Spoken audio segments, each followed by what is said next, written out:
For this step, you will need to collect a small stick. You're going to take the fish that you've already sewn together, and you'll take a needle with thread that has not been knotted. So you want it to be threaded but not knotted, because we're just going to pull through. We'll push through right at the nose of the fish, the thread, and just pull one side of the thread through, so that one side is coming out the back of the fish and one side of the thread is coming out the front of the fish.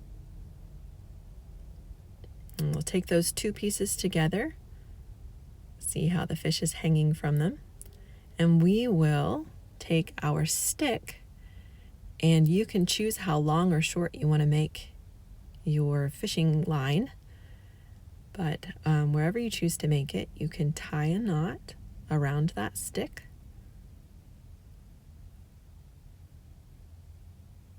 Pull that tight.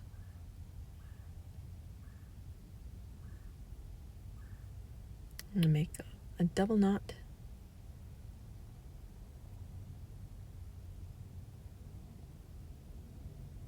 See, and it hangs from the stick.